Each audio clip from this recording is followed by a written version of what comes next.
The failure of awareness among most GOP supporters is a monumentally grand old problem. Their ideology has always been selfish, myopic, authoritarian, and cruel, while pushing such doublespeak fairytale identifiers as defenders of freedom and providers of small government. And that used to be the problem. Their original platform premise was the original Republican doublespeak design, in motion and pushing disingenuous values down our throats as if they invented morality and valor themselves. Nobody ever called them out on it. We pretended like they actually did conserve things and they really did care about fiscal responsibility and protecting our democracy, our people, and the premium real estate we call the United States. What a load of hogwash! Hell, we even bought into their bullshit so thoroughly that we moved the Democratic Party halfway toward their goalposts for them. All they had to do was be consistently mean, and we had to be consistently nice to appease them. Because Democrats are nice and kind people, right? And that's how we fuck ourselves every time. Kindness doesn't have to allow bullshit, disingenuousness, lies, and bad policy unsupported by overwhelming majorities. That is not how representatives serve their constituents. Write that as an affirmation. Put it on your refrigerator, on your bathroom mirror, on your nightstand lamp, and on the ceiling above your bed. So now the GOP has turned from red to orange, and all those basic problems have multiplied and divided, replicated, united. They've merged and converged and oozed out its new slime identity as one giant corrupt cabal of lying fascist authoritarians. And they're all in their own Trump wannabe power trips, kissing his ass ring in more creatively destructive, anti-democratic ways with every sinister state bill and executive order, depriving Americans of our duly ordained rights and against 70% of those Americans' wishes. From outlawing abortion and access to prenatal health care for tens of millions of needy women and girls, to banning books, to banning classes that we don't even teach, to literally banning classroom conversation among humans about the very humans with whom they literally interact daily. Example, how was your weekend, Miss Baker? Well, I'm sorry, Jeff, but that's inappropriate in this classroom. End scene, and free society along with it. But number one on the list of grand old perpetrators is a little mushroom-dicked, orange-horned god himself, the stable genius savant. Person, woman, man, camera, TV. Can't argue with mental acuity credentials like that, now can we? But more impressive than his grasp of consciousness and nouns is his love of authoritarian dictators. Amazing what 50 years of sleeping with Mein Kampf under your pillow will do to screw your ideology receptors right to hell as you try to send the world there with them. Yep, that tiny orange brain has been completely osmosified, encrusted, crystallized, solidified into a toxic, fascist, gelatinous super slime. Radioactive swamp sludge to the power of genocide.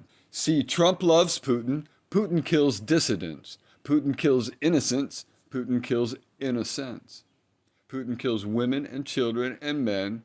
Putin calls humans subhuman, says they have no right to exist or to dwell in their homeland for centuries. In basic consciousness terms, it's not really a stretch to say Trump equals genocide. Now, Trump doesn't have to praise Putin, but he does, repeatedly.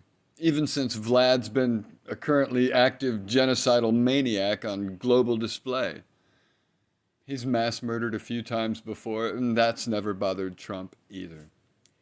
Trump supporters are literally doing backflips, contorting into unholy positions even yoga masters would cringe to see. Epic execution fails of wildly fanatical, truthless, Trumpian twisting tantrums to reach a tenuously strained rationale that somehow makes sense to their degraded, delusional deduction process. But it never does, and it never has made sense in the real world of truth and facts, or to logical minds and compassionate hearts. to ever support cruel, hostile invasions of democratic nations or the resulting war crimes and genocide. Facts be damned, when the truth gets hard, opinions spin the way. And suddenly people try to justify genocide, just because the entire critical thinking lobe of their intracranial anatomy has been scrubbed completely from their cognition, and, most importantly, because Trump loves Putin. That's the part they understand. MAGA synapses kicking in. Tepid connection established. Trickle, trickle, engage. Trump praises Putin. Trump has always liked Putin, so I like Putin.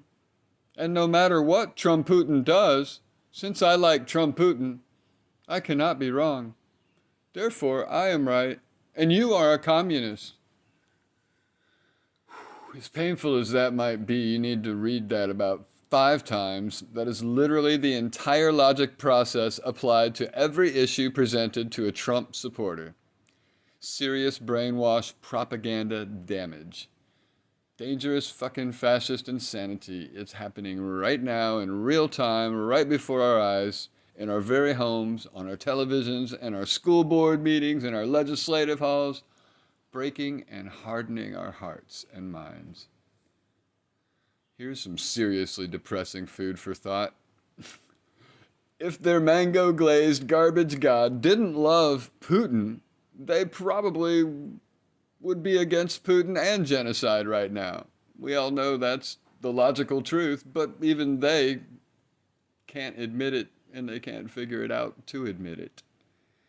However, it's still worth a try if you're fantasizing about converting any cognitively corroded casualties of the Death Cult 45 catastrophe.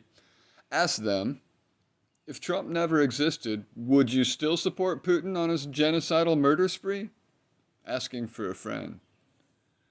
It's at least enough to blow a couple Kool-Aid coated circuits, or maybe watch their eyes spin back in their heads as orange smoke pours out their ears.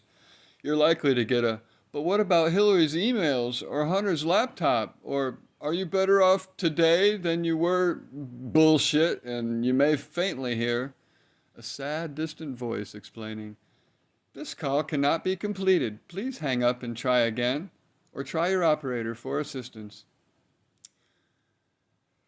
Torn between not giving any fucks and a very tortured version of disappointment, the reality that we're never going to establish connection hits critical mass.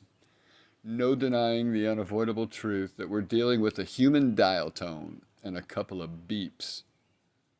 And 70 million of them seem to be wired to each other and nothing else. Tragically, we know we're on our own because the operator was furloughed long ago and there is definitely assistance needed. All right, back to the moral of the story, literally.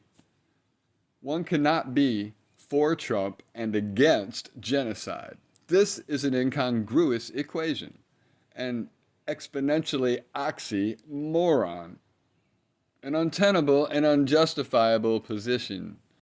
A definite conversation ender. And also, this shouldn't even have to be said, but arguing for genocide is an even bigger conversation ender than simply trying to pretzel your way into liking Trump, but still trying to be against genocide. So here is the predicament Trump supporters can't even seem to grasp. The two completely fucked positions in both of those needless equations contain the prime fascist factor of Trump.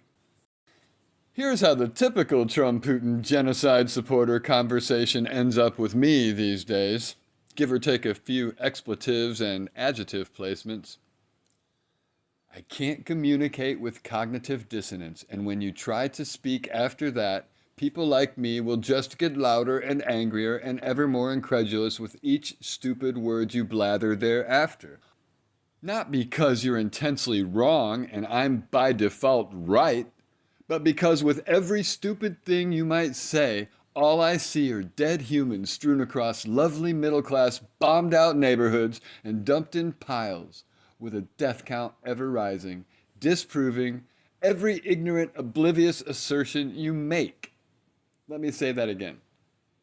With each utterance of your stupidity, I literally see directly proportional, ghastly imagery, painfully punctuating all points, completely to the contrary of your defective little connect the ethical geopolitical dots mishap experiment. You can have integrity or you can have Trump, but you can't have both.